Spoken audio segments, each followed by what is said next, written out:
hi hello నమస్తే అందరికీ ఎలా ఉన్నారు welcome to another episode of what I eat in a day మీకు కానీ నా కంటెంట్ నచ్చుతున్నట్టయితే to subscribe to my channel share and like it with your friends and family my lunch today is salad potato fry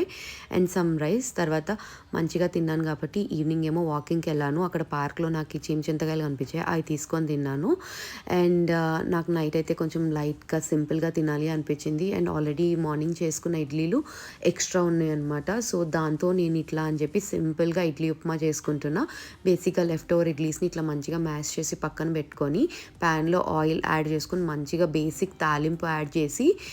కావాలి అంటే onions add చేసుకోవచ్చు నేనైతే ఈరోజు skip చేశాను తాలింపు అంతా మంచిగా ఫ్రై అయిన తర్వాత మనం మ్యాష్ చేసుకున్న ఇడ్లీని ఇందులో యాడ్ చేసుకొని మంచిగా మిక్స్ చేసేసుకోవడమే సాల్ట్ కావాలి అంటే యాడ్ చేసుకోవచ్చు బికాజ్ ఇడ్లీలో కూడా ఆల్రెడీ యాడ్ చేస్తాం కాబట్టి నేనైతే ఇక్కడ యాడ్ చేయలేదు ఇదైతే చాలా చాలా యమ్మీగా ఉంటుంది ఎవరైనా ట్రై చేయకపోతే డెఫినెట్లీ ట్రై చేయండి ఇది మా నానమ్మ రెసిపీ